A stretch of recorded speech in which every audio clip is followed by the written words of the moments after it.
it turns out everything's true. Everything we've been told about what it means to do like things properly, like go to bed on time and like eat right. It's like, just like take care of your body and exercise and get enough sunlight and like, stay off your phone. Like all of those things are actually the things that make us feel better. Yes. So these four principles of self-care that I'm going to kind of lay out.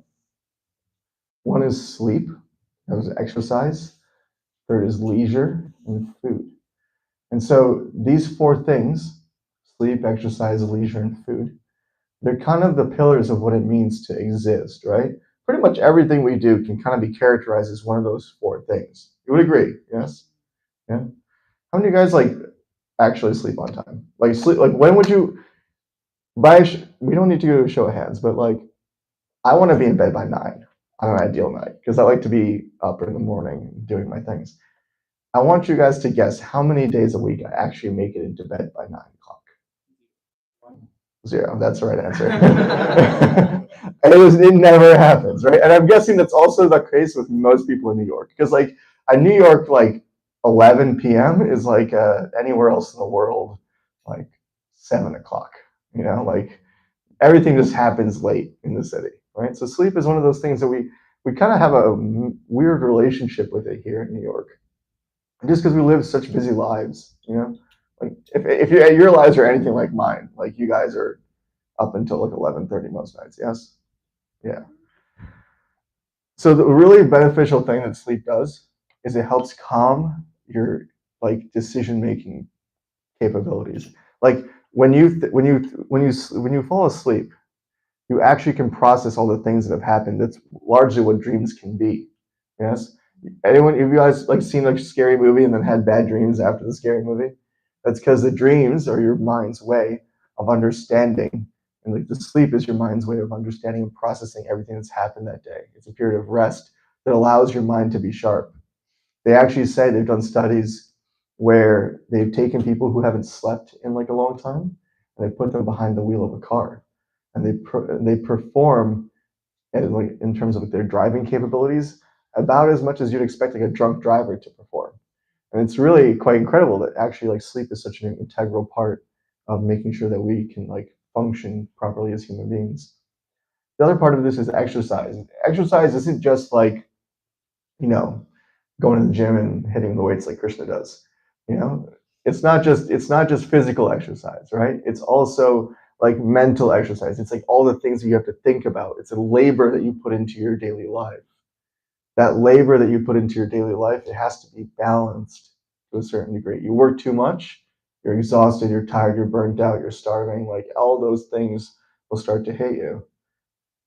And if you don't work out enough, well, that's basically what I've been doing for the last year, and I will tell you, it's not pleasant, right? You basically just sit around all day on your butt, and you're just like gaining weight, and you just like it gets hard to like walk up a flight of stairs. Like that's not enough. You need something to do, but you can't do too much. You need to keep it within a range, right? Same thing with sleep, by the way. We touched on that before. Like you can't sleep the whole day and expect to be like mentally sharp. Like you guys ever wake up from a nap in the middle of the day? You're taking a nap in the middle of the day, and then when you okay, well, not everyone has the luxury of taking a nap in the middle of the day. But if you do ever take a nap on a random Saturday or something, and you wake up and you're like, what year is it? Right? Like that's the attitude. You're just kind of you're so out of it, right? Because you slept too much in one sense. You're completely discombobulated. So there's an acceptable range, right? There's a range in which these things are healthy. Same thing with leisure. Leisure is all the things that make life fun. Yeah. How many of you guys have ever like taken a long vacation? When I say long, I don't mean like 3 days or even like a week or even like 2 weeks. I mean like a month and a half plus vacation. Yeah, a couple of vacations. Yeah, yeah. Okay. I was fun employed, as in I was between jobs and I had a couple months before I started a new job. And when I was fun employed, I noticed that I really needed something to do with my time because I couldn't just sit around doing the fun things all day long. Like the fun things, like you run out of movies on Netflix very quickly, right? There's only so much Netflix you can watch before it gets. I don't want to see that again. So there's also an acceptable range. You can't do too. You can't have too much fun. At the same time, everybody does need a vacation at some point, right? You need to take some time off. You need to have a little fun. Let yourself relax. It's a very integral part of being healthy. So again, there's an acceptable range for this. And same thing with food. Food isn't just what we consume physically, like we'll have after I finish yapping today, like we'll have a very nice, wonderful feast. But also, it's also things we consume on social media, on internet, everything else that we take in over the course of the day, everything that we consume mentally, psychically. And so there's an acceptable range. If we eat too much, we just get a little sick, you know? You ever eat too much pasta and you're just like walking around like you're pregnant or something? Yes? That's the vibe, yeah. I actually used to be a pasta salesman back in the day. We sold like pasta made from chickpeas. Um, I don't know if anyone's ever seen Bonza in the supermarket. Yeah, my old roommate started the company, so I would spend my like summers in college driving around the country selling Bonza. And the big pitch for this was like it's pasta you can eat a lot of, and you won't feel so full. You won't feel so bloated. And it's such an interesting feeling because everyone knows the feeling of being overly full, of eating too much, and feeling kind of sick afterwards. And also, everyone knows the feeling of hunger. You know, if you go a whole day without food, sometimes in the Bhakti tradition, we'll have days where we fast and we don't eat anything. We may not even drink anything. And those days, like I get cranky. You know, I get really cranky because I haven't eaten anything, and so it's a really intense feeling of hunger. You know, I haven't consumed anything, and so again, there's an acceptable range. You can't eat too much. You can't eat too little. And so it's a wonderful like way to understand self-care because this is like the four things that make up pretty much the entirety of my existence, really, is if I want to feel healthy and like centered in my body, those are the four things I need to really take care of. And it's really handy because now it's a really useful like or acronym, mnemonic, right? Sleep, exercise, leisure, and food, self, right? So self-care, we do the things that correspond to the self. There's actually a lot more that of these four things that kind of like blows your mind. They actually also correspond to the four levels of our subtle body, of our like the metaphysical body, if you will. So like our emotional mind or intelligent mind or sense of identity or consciousness or sentience, if you will. Each of those things actually has a really distinct stabilizing effect on our like inner world, if you will. And so the really beautiful thing about this self-care is how much it actually makes our lives easier, right? If we actually eat right and sleep right and exercise well, we'll feel good, right? Like when I say that, does everyone believe me? Am I like, is everyone like a skeptic here? That when I say this, like you're just like, nah, I'm not going to do that, right? No one believe, no one, everyone's on the same page. All right, good, great.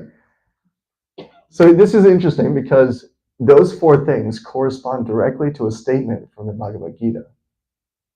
The Bhagavad Gita, for those of you who don't know, is a conversation between Krishna and Arjuna. Krishna is instructing Arjuna on his, let's say, existential crisis. And so one of the things that Krishna says to Arjuna is that the person who is regulated in their habits of eating, sleeping, recreation, and work can mitigate all material pains by practicing the yoga system.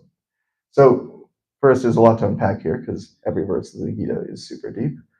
But those four things, eating, sleeping, so we eat, food and sleep, yes. Recreation is leisure, yeah, the things we do for fun. And work is the stuff that we have to like actually do. Like exercise is fun to a certain extent, but it's like labor, Your work is your labor. It's the things that you not necessarily take immediate pleasure in doing. Even if your job is enjoyable, there are still days where you don't enjoy it. Yes. And so if someone is already practicing this process of self-care, if they're already taking care of their body and their mind in this way, by practicing these four pillars of self-care, by aka being regulated in those habits, the statement is that they can then mitigate all material pains. Doesn't that sound wonderful? Like material life is miserable, actually. I mean, life is just hard. I mean, you're New Yorkers, right? So you get it. Like you know what it's like to go through like life, and just like every day is just a slog. You're on the subway. There's like a mariachi band playing. It's just like you're just like, I need to get home. Like it's hard, right? We see this on a day-to-day life. Like every single moment is like, oh, this thing again. And it's interesting because material life, there's actually four things: like birth, death, old age, and disease. Like you can't really escape those. Like no matter how hard I try, I can't really avoid getting older. I can't really avoid getting sick. I really can't avoid death either. And I know people have my friends just told me that they're pregnant, and so yeah, birth happens. They weren't planning for a kid, and there it is, a kid. It's happening. So these things these things are quite painful. We can't really avoid them, but we can mitigate them by practicing the yoga system. Now, what is the yoga system? Yoga specifically refers to the connection between us, the soul, the living being, and God, Krishna. That connection that's made is yoga. Yoga means in Sanskrit quite literally to connect. And this yoga system, there's many yoga systems. Specifically in this part of the Bhagavad Gita, it's speaking about a type of yoga called dhyana yoga. There's other types of yoga called karma yoga. There's ashtanga yoga. There's bhakti yoga. And we're going to focus on bhakti yoga because this is a Bhakti School event. And also not only because this is a Bhakti School event, but also because all the other yogas get their power of being yoga, their yogic power, from the process of bhakti yoga. Bhakti yoga is the topmost yoga system. And it's interesting because we have to practice this bhakti yoga system. And one might think that given all that we've said and spoken about the glories and the benefits of being moderate, that we should be moderate about how we practice this yoga system as well. Yeah? There's always, how there's always that one person who's like, if I had one wish, I'd wish for 100 more wishes, right? Like there's always that person, right? And so that person also will often have a doubt of being like, well, you just told me to do everything in moderation. So I will also be moderate in moderation, which means I'm not going to be moderate all the time. I'll be moderate some of the times, right? So does this make sense? This logic, I'm not going to do it. If you tell me to be disciplined or do something in an average way, I'm going to be average about it. So sometimes I'm not going to do it. Does this make sense? What I'm saying? Can I get a yes or no? Yeah. Okay, great, cool. Just making sure we're awake. So it's interesting. Be moderate in moderation, right? So what does that actually mean? To be moderate in moderation, it's true. We have to be moderate about our moderation, but how specifically do we approach this? Because that's a really interesting thing about this is because the bhakti texts are so amazingly knowledgeable that they actually anticipate this question. They anticipate this question and they answer it later on within the bhakti tradition because they recognize that people are going to think to be moderate is the end all and be all, but actually no. Being moderate only helps you in material life. You can mitigate all material pains by being moderate. You won't necessarily get to happiness by being moderate. You'll get to a sense of calmness, of contentment, of not necessarily, you'll end up at zero, neutrality, as opposed to plus anything. Our lives are already negative 100, life is hard, right? And so if we be moderate, we'll end up at zero. But we need to be moderate about moderation to end up at 100. And isn't that the goal? How many of us would settle for being perfectly neutral in our lives as opposed to intensely happy all the time? If I give you the choice, be intensely happy or just be neutral all the time, which one would you pick? Intensely happy, right? Yeah, that's the one we all want, right? Glad you guys said that because if we want to be happy, right? What does that mean? We need our desires fulfilled. I want all these things. I want $1 million. I need $1 million to be happy, right? All these. Listen. Some of you may not agree with that, but me definitely. I need money to be happy. I accept that, right? So, yeah, we need these things we have these desires. We need these things to be happy. And so specifically, the Bhakti tradition has anticipated that people have desires, and these desires have to be fulfilled in order for them to be happy. And so this verse is given. This verse is given in what's the follow-up text to the Bhagavad Gita. And excuse the funky fonts there. I don't know if it copied properly, but in any case, this is a verse. We're going to break down the Sanskrit a little bit. We're going to get a little technical here, so stay with me. So basically, there's a sequence of letters, K-A-M-A, but the A has a little bar above it. That word is kama. That word is desire. That's the desire that we need to be happy. Yes? And so what this verse is saying that there's three kinds of people in this world. There's people who have all the desires. They want all the things. They want the Ferrari. They want the big house. They want the good-looking partner. They want all the things. They want it all. Those people are sarvaka. They want all the desires. There's also people who they want to have like, they just don't want anything at all. They don't want anything to happen. They're just like, I don't want to feel anything at all. These people are the people who are desiring liberation. That's how you can kind of classify it. They want to be freed from the human like existence. Yes. And so these people are what we're called mokshakama. These are mokshakama. They have the desire for liberation. And then there's also the third kind of person who says, I don't want anything for myself, but I want to make sure that God is happy. I want to make sure that other people are happy. These people are akama. And so these three categories of people, the kind of people with all desires, the people with the desires for liberation, and the people with no desires. For those people, if they have a little bit of intelligence, they will do one thing in particular. This thing in particular is Tivrena Bhakti Yogena. Tivrena Bhakti Yogena. This phrase in Sanskrit means to intensely perform the process of Bhakti Yoga. And that's interesting because Tivrena means to do something intensely. When you do something intensely, you're not doing it in a moderate way, right? By definition of the word. We agree on that? We're on the same page about that? If you do something intensely, you're not necessarily moderate about it. You're a bit extreme.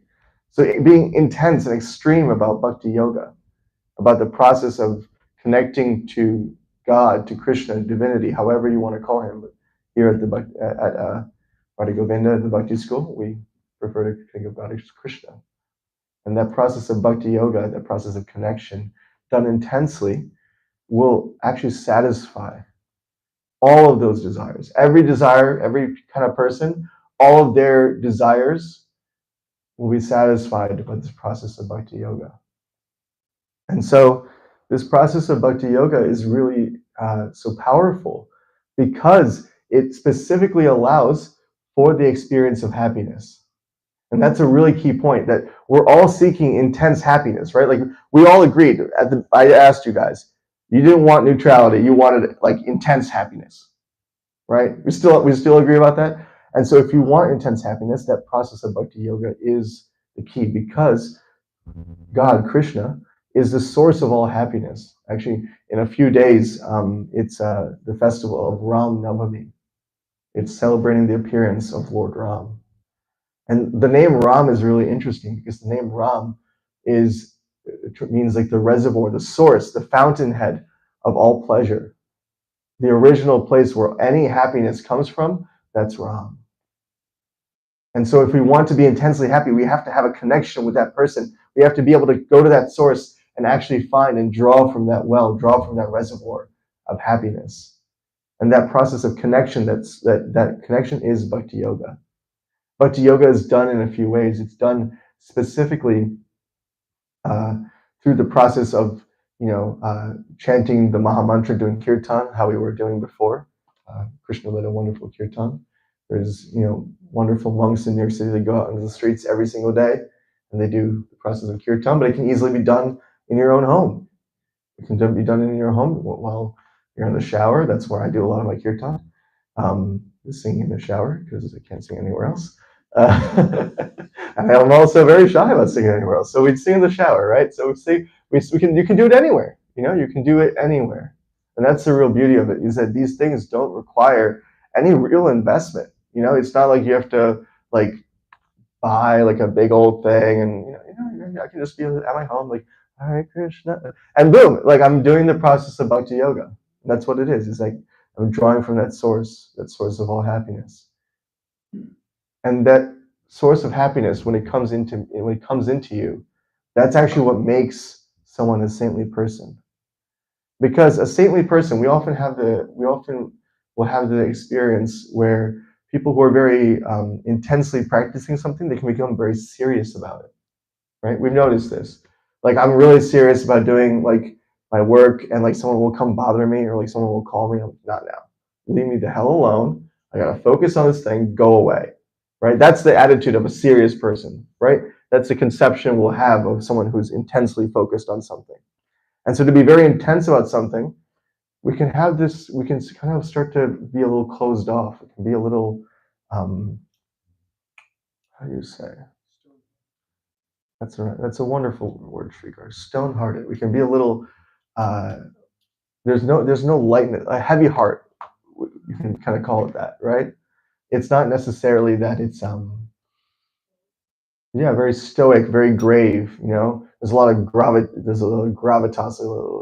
The word that's coming to mind is the Sanskrit word gambhira, like a very deep, like a serious intenseness. Like a cold fury in a way. Not necessarily angry, but just like a laser focus, right? But it's interesting.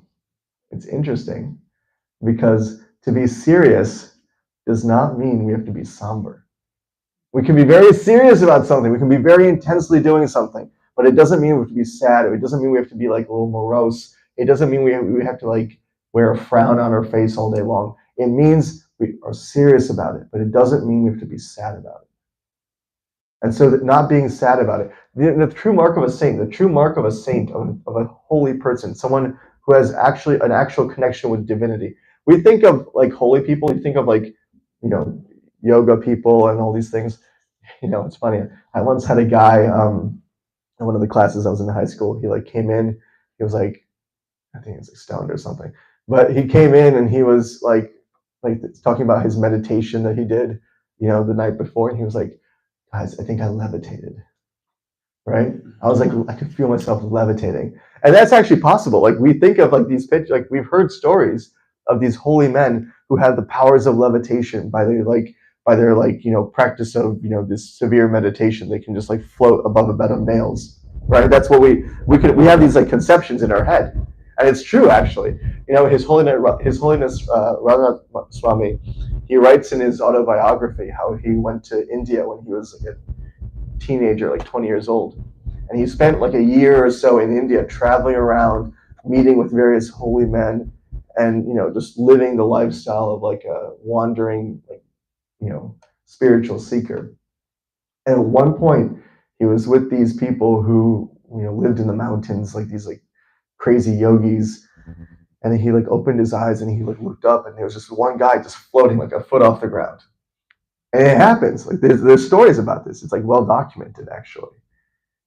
But the true mark of a saint isn't their ability to levitate. It's the levity of their heart. It's the lightness in their heart, the lightness of how they approach things. That no matter what happens, they're happy, right? It's like, I actually remember one of my friends when I was first coming to the process of bhakti yoga to Krishna consciousness at the Bhakti Center. He lost his wallet. He was at the gym. He lost his wallet, and if I had lost my wallet, I would have been flipping out. I would have been so upset. Like, that's like my card. I gotta replace all this stuff. Oh my god! And he's like super calm. Oh, I think I lost my wallet. Okay, maybe I'll go back to the gym and like see if they found it in the gym. Like very nonchalantly, And like meanwhile, I'm having a panic attack on behalf of him, right? So it's a very interesting thing that the lightness of heart, the levity, that's one of the real hallmarks of a saint, is that there's an easy smile. And it's not just easy and they're actually miserable. It's that there's a real genuine smile that comes when there's a real lightness. They're actually drawing and connected to that source of happiness. And so the last thing I'll kind of leave my, I guess, reflections or whatever I'm sharing to you on is that we need to also take the responsibility ourselves to make sure that we're enthusiastic, to make sure that we're happy. The definition of one of the definitions it's given of how to practice the process of bhakti yoga is through the actions of the senses. Whatever is naturally pleasing to the senses, whatever is naturally enlivening to the what we find enjoyable in this world, those are the things that we need to invest in. Now, that doesn't mean that the things that are unhealthy for us, like that will lower our consciousness, that we should pursue those. That's not what's intended by doing the things that are engaging to the senses. We shouldn't necessarily go out and chug a bottle of wine because it's pleasing to the senses. That's going to lower our consciousness. But the things that are pleasing to the senses, that are actually like going to enliven them, are things that we already like to do. right? Shrikar is here. He's an amazing singer. Anyone who knows Shrikar knows that Shrikar can sing like an angel. Yes? And so Shrikar, the way he engages in the process of Bhakti Yoga is to do that, is to sing very nicely. Krishna's here. Krishna's super enthusiastic about everything. I've never seen this man like down, you know? And it's wonderful because it's like such a like easy like, oh yeah, I just have to be enthusiastic and like do the things that naturally make me happy and just keep doing that. And but in the way that connects it to the source of all pleasure, in a way that connects it in the process of bhakti yoga to Krishna, to Rama, to your source of divinity. And so taking responsibility for our own lives to be able to say, hey, let's make sure that this process of bhakti yoga, some of you have already been practicing for some time. Some of you are quite new to this process of bhakti yoga. So when you practice the process of bhakti yoga, don't make it too rigid that you start to feel dry, that you don't have that levity come inside you. Yeah. Make sure that you still have those things, that you're still enthusiastic about showing up and doing those things that naturally make you happy. Yeah. Don't neglect the things that make you who you are. And if you're already practicing, make sure you continue to nurture that. The word that's used is dovetailing. I think it comes from like woodworking. Like you can make like a dovetail joint or something where like one piece of wood seamlessly enters into like and looks like it's like part of another piece of wood. And so in that same way, we can dovetail. We can do the things that we already do and just do that as bhakti yoga. And so that's kind of what I want to leave you guys with. And yeah, any questions? Yeah, Shrikar. When we chant this mantra, what should we think about?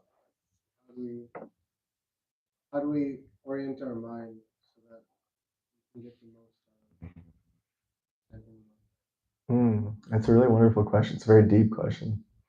I'm not super qualified to speak on this because I don't do this well. Let me put it that way. So I'm speaking mostly from theoretical knowledge. One of the things I've heard is that when we focus on this mantra, what this mantra is sacred names. This Hare Krishna mantra, most of us were here at the beginning for the kirtan. This Hare Krishna, Krishna Krishna, Hare Hare, Hare Ram, Ram Ram, Hare Hare. This mantra is really composed of sacred names. Many times when you see mantras out in the wild, if you will, Sanskrit mantras specifically, they'll have words in there like Om, Namo, Jaya, Clean, all these things. These other words are wonderful, and Om is understood to be like the sound of the universe. It's the Omkara, but it's not a name. A name is a very personal thing. And so one of the biggest meditations that you can have when chanting this mantra is to meditate on that person whose name you're saying, and to think of that person. That hey, I'm saying someone's name. If like actually, it's funny. Oftentimes, I'll just be on the phone with my girlfriend. And I'll just be like, yeah, I'll just be like saying her name because I'm like trying to get her attention. But it's become like a pattern where I'll just say her name and like not actually like want to like call her. I'm just like saying her name, just being like, yeah, I'm just gonna say my girlfriend's name. I'm just like singing along, but it's not actually meant to like call her specifically. So she just tunes me out. She's like, yeah, like Sid's just running his mouth. He's not actually like speaking to me specifically. She tunes me out because he's saying my name, but he's not actually like calling. He doesn't want my attention. And in the same way, if we understand that the person whose name that we're chanting, when we chant this this mantra, that there's a person, and we're just, oh yeah, they're just saying the name. It can be very easy to tune it out. But as soon as you chant it, as soon as I say my girlfriend's name with little attention, with a little like intensity, the same way that T. Rena Bhakti Yoga, to approach things with intensity, boom, she pays attention. She's like, whoa, yeah, I'll do the thing. Actually, this happened this morning. That's why this example comes into my head. She was cooking, and I was telling her, I was like just like singing her name as I do to like make fun of her, and then she was letting something like burn on the stove, and then I say her name with like intensity, and then boom, oh yeah, let me tend to the stove. And so that's one of the really helpful meditations, is actually think of that person. And that also requires knowing about that person. Because if we're going to connect to anything, we need to know what it is. Even if it's like even not even on a personal level, even if it's just as simple as a machine, right? In the beginning of before like giving the class, it was like Hadai Pran was asking me, he was like, it's an HDMI cable, right? HDMI to HDMI. I need to know that that's the connection. I need to know that the TV has an HDMI in order to make a connection between this laptop and the TV. We need to know what we're connecting to in order to connect to it. And especially that means it especially applies when dealing with people. And we need to get to know people. Not just divinity in a personal form, not just Krishna or Rama or however you approach divinity as a person, but also individuals. This process of chanting this mantra, we do it together. And in the process of doing it together, that also means that we have to have relationships and connections with each other. We're not just strangers, we're doing something sacred together. We're offering a prayer together. And that sense of community is extremely important, because without those relationships that make that process of chanting together so enlivening, you can't necessarily go far. There's a phrase, or you might have heard the saying, go far, go alone. Sorry, if you want to go fast, you go alone. And if you want to go far, you go together. So doing things together as well. And like really focusing, like, do I have this relationship with that person? This person that I'm chanting this mantra with, can I make sure that this person, that when I'm in kirtan with them, that they're feeling nourished, that they're feeling happy. Taking like this process of bhakti yoga isn't an individual journey. I mean, it is, but it is also a collective journey. We do it together. This is why sangha, or the association, the group of people, is very important.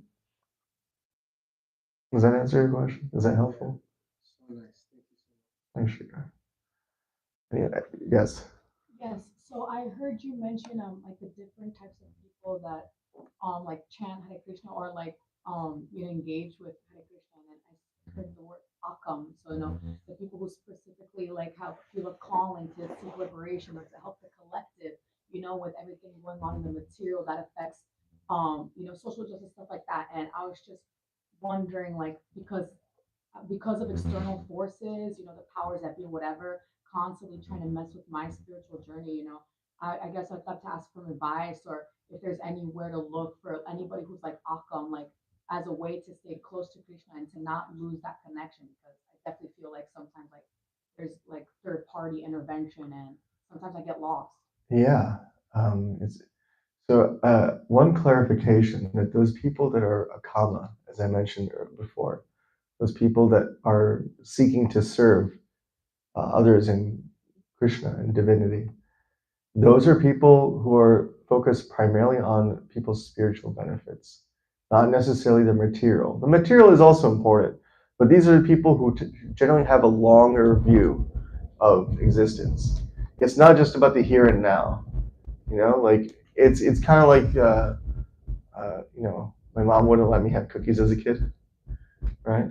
Because she knew, like, if I ate too much cookies, it'd mess up my teeth, and then I gotta go to the dentist, and then I'm complaining because I gotta go to the dentist, and it's just like money. It's just like I gain weight, all these other things that like happen if I eat too many cookies, right? So it's not about doing whatever is like immediately gratifying or materially satisfying in the moment. It's about having the longer view in the room and saying, actually, yes, I can make the arrangements for your current material life, but I could also make the arrangements for your eternal soul, so that over lifetimes you're being benefited, as opposed to just in this one lifetime, for maybe a year or two, you're being benefited. And so, to answer your question, maybe in a more relevant, practical way, yes, there are people out there that are focused on, their goal is to help people with their spiritual lives. But it's also what I was saying at the end, is we have to also take responsibility ourselves to do this. It's also on us. we can't expect other people to live our lives for us. Is that I'm not going to know, nobody else will know if I'm thirsty. Nobody else will know if I'm hungry. I'm the only one that can sense that, and I'm the only one that can actually do that process. You, like Krishna can hand me my bottle of water, but he can't make me drink. Yes? And so with that, it's very much that it's a personal responsibility. And so, yes, there are people that can help you, and you can obviously, and you should go to people for guidance, but also make it a point to, and it's not just you, this is also me speaking to myself, that I should also, focus on nourishing whatever it is and focusing on my process of bhakti yoga, my spiritual practice. And in this way, I can go ahead and, develop my spiritual life, feel more happiness, feel more of that sense of connection with the source of all pleasure. Does that help? Yes. Yes. Thank you so much. You got anything? Krishna, you got Can something? you expand a little further on the relationship between self-care and self-healing? How that's synonymous?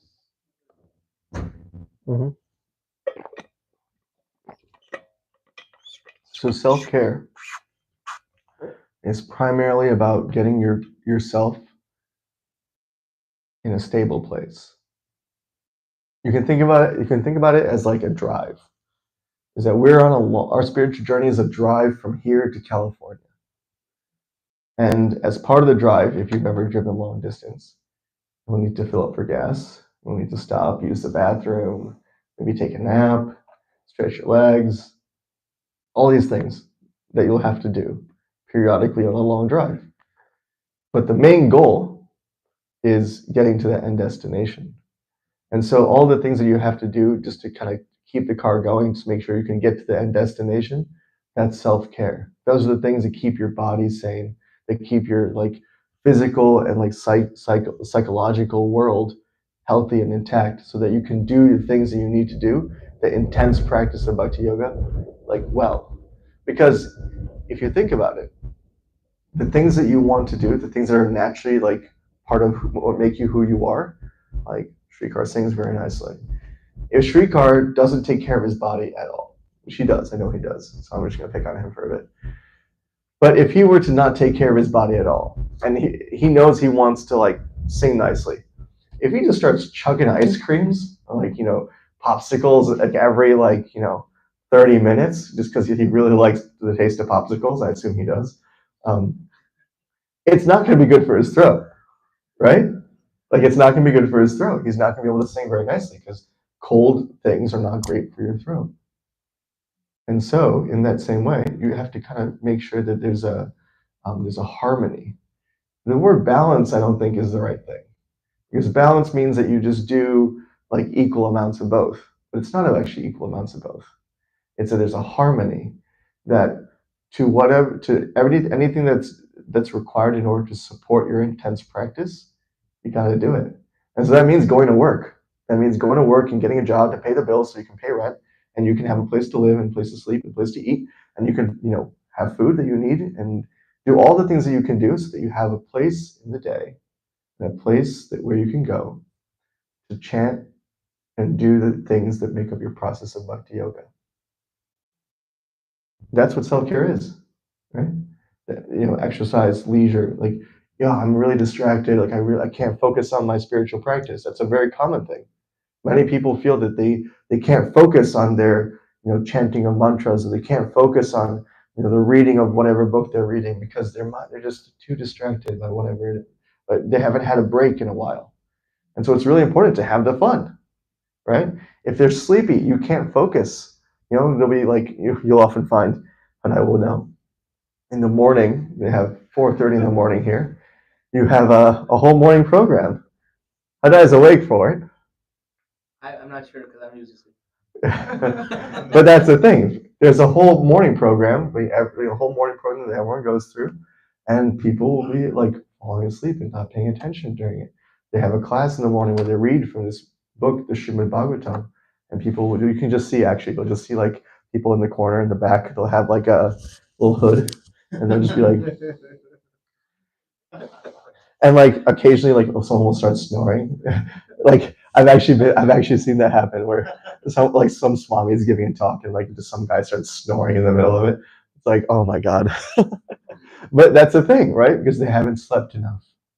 And so it's important that they need to give that proper amount of self-care to make sure that they can do the things that they already are eager and ready to do, but they're not able to do them because they haven't given their self-care. They haven't done those things properly with enough attention, with the care that they need. And so, yeah, it's not necessarily that self-care is naturally dovetailing, but it's a supportive thing. It's not like taking care, like just because you're spiritual, like just because you work out and you're spiritual, it doesn't mean that working out is spiritual in that sense, right? Like so many people work out, so many people like go to bed early and like I'll do all these things, but that's in and of itself isn't necessarily a spiritual process. It's that self-care is dovetailed. It becomes a spiritual thing when it's in support of that main thing, that intense thing that we have, which is the intense desire for bhakti yoga, for the process of connecting to the source of all pleasure. Does that help? Any other questions? Yes. Yeah, regarding to that question, I just remember something. He just said, this is what he said about the Mahamudra. It doesn't require any artificial imposition of the mind. This is his exact words. Yes. So it just to hear the sound. Yeah. Because the sound is divine himself. And I feel like, and I'm talking about this based on my own experience. I feel like impersonalism has really infiltrated to like pretty much every cell of our consciousness in this world, in this Kali Yoga. Even for devotees, there's some remnants of impersonalism. And that's why when we're chanting Hare Krishna, our mind would be thinking about so many things because we're not really treating Krishna. Krishna, his name is a person right here, but our mind is thinking about something else. So I experienced that. So I attend. They have a sangha here, like every Wednesday and Tuesday, like Japa sangha, like everybody, like at 6 in the morning. And I'm not a morning person, but somebody keep inviting me, you know. So I'm like, okay, I'm just gonna just for this once, you know, at my good friend. And then I attended this Saturday, and I experienced such a big difference. Like I was chanting, it's a temple, I was chanting the devotees together, and it was so much easier to enter into a space. The mind is not active. You're really just like connecting with the sound. I think that would be ideal. Everybody's background is different, you know. Yeah. I even heard Mahatma Das Prabhu. He said something like for people with Indian background, because they're so familiar with this iconography of Krishna, so it's legit for them to think of Krishna's form. But for me, it's more like it's a sound. And this is how I measure the quality of my japa. If my mind is very active during that japa, I feel like I have to pull it back. Yeah. So you just keep doing that, and then practice make you actually better. You get better and better slowly. That's a wonderful reflection about just being personal. And two things came to mind about that. Thank you for sharing that. One is that it is all about relationships at the end of the day. So everybody's welcome to come to the sangha. Yes. Everyone show up at 6 in the morning. Sorry, I live in New Jersey, but I was just want to ask if they do that as a part of youth retreat, because I am doing the youth retreat that's happening, I think, in like a week. Yes, they're doing that. I'm very excited, yes, because I'm commuting to get here by 6 a.m. from New Jersey. So yeah, go back to my 2 points. The first is that it is about relationships. You know, we all have a sense of. I mean, I definitely I can be very impersonal. Like if anyone has my number on WhatsApp, you'll find that like my bio, tagline, description, whatever it is. What do you call it on WhatsApp? Like a little blurb about you. Anyway, I basically I tell everyone I will respond in 3 to 5 business days. Like that is like don't expect a quick response from me. Yeah. You will not get a quicker because I know that it is a failure of mine that I need to work on. That I have to be more personal in my human interactions. But of course, that same personalism needs to show up in my interactions with divinity. That's the first thing that came to mind. The second thing is how much. What was the very last thing you had mentioned, G? About that was the second thing that came to my mind, but now I forgot. Sometimes you need to draw your mind back. Yes. Oh, yes, I remember now. Yes, you had said that it's a practice. You have to keep working at it. Oh yeah, Yeah, single day. every single day you got to work at it. And actually, that's one of the hallmarks of intensity. If you do something intensely, you don't just do it once and dip. You do it intensely every single day. You got to work at it, right? It's a practice. It's not just, just, oh, I do this once and boom, cool. Did this thing, never have to do it again. No, you got to do it intensely every single day because if you're intense about it, it's all you think about, right? There's a quote from, I don't remember the exact quote, but I'm thinking now like a scene from National Treasure. Yeah. You've all seen National Treasure? Did anyone know the movie? Okay. Yeah. Okay. Great. A man of culture, we can see. Um, and so one step below obsessed. What do you call it? Passionate. Yeah. It's not, and so to be intense about something is like, yeah, you're obsessed with it, basically. You're very passionate about it. And so you have to be very focused about doing something. It's a practice, as you say. Be very intense about it. Anyways, wonderful reflections. Thank you so much for sharing. Yeah. Did you have a question? If you mentioned about jnana yoga, I hear the term a lot. Yes. So Jnana Yoga, you can kind of think about it like this. So the prevailing attitude of the world, society at large, is I'm going to enjoy as much as I possibly can. I'm going to do all the things that I can possibly do so that I can enjoy as much as I possibly can. And that's the thesis of the modern world. Jnana Yoga is the antithesis, the complete opposite of that. It's like the pendulum swing. If you start out here and you're like, this isn't really for me, you're going to go to the farthest end of the spectrum, right? So that's what Jnana Yoga is. It's very much that I don't want any desire. I don't want anything. I don't want to enjoy anything. I'm just going to like really run away from all of this. Yeah. It's almost like it's a sense of, oh, I'm going to really kind of separate from society. I would separate from the world, focus entirely on cultivating my, inner world, my knowledge, etc., so that I can, at some point, connect with divinity in a different way. I'm not really going to be part of the world in any way. So this is the process of Jnana Yoga at a very high level. There's obviously each process is much more technicalities. It kind of the sixth chapter goes into it in pretty good detail, and that's actually where this initial verse of being regulated in eating, sleeping, recreation, and work comes from. And so, yeah, at a high level, does that make sense? If you want more details, happy to kind of sit down. Does it mean studying philosophy, Buddhism teaching? So yes, Jnana Yoga is heavily dealing with studying philosophy. Buddhism is a completely separate thing. It's a completely outside the realm of yoga entirely. Actually, Buddhism is completely separate from that. But yes, Jnana Yoga is very much focused on the attainment of knowledge. Attainment of knowledge is very wonderful and actually useful, even in Bhakti Yoga, or even to enjoying the world. Everyone needs knowledge in order to do anything. But this attainment of knowledge it supersedes everything else in some ways in the process of Jnana Yoga, and that's kind of where the difference lies. Yeah, we can speak more about it. Yeah, the details. Yes.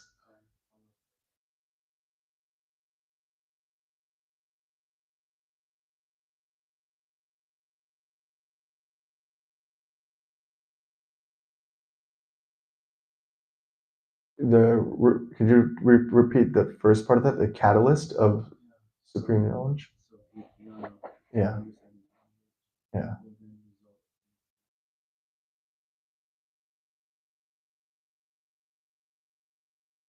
Initially, in some ways, but it's not complete knowledge. incomplete knowledge will do this, because you'll see, oh hey, this world is built on, it's temporary.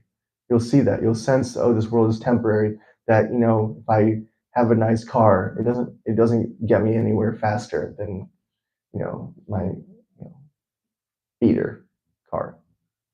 Like the Uber I call on the street isn't get me any faster to the airport than the Ferrari, right? And so you see, like, actually these things don't really matter so much. And so that knowledge will immediately cause one to, once kind of internalized to a certain extent, will cause one to separate from the material world to a certain degree. But it's still incomplete knowledge. It's not a full synthesis of the knowledge. I mentioned thesis, antithesis. The synthesis of the knowledge is in between, and that's the process of bhakti yoga. And so, yeah, this is the process of engaging with the world while still being removed from it. Yeah. Time. Thank you all very much for tolerating me. If people want to connect to Sid, how is the best way to move to London? Please don't. As in, yes, you're more than welcome, but like New York needs more people here. My girlfriend's in London, that's why I'm going. How would people connect with me? I have an Instagram that y'all are welcome to follow, but I don't really post on there. If you want to read, if you want to listen to me or hear what I have to say, I do have an email newsletter that you are welcome to subscribe to. I post every 2 weeks, and so you can read from there. Approach me for the details for the link if you're curious. He'll be here for the dinner. Yes, I'm very hungry, so. But not before our next program. So let's all stand up and put to the side, put our cookies to the side. We can engage in a little bit of kirtan. Yeah, how long? Yeah, we can do that.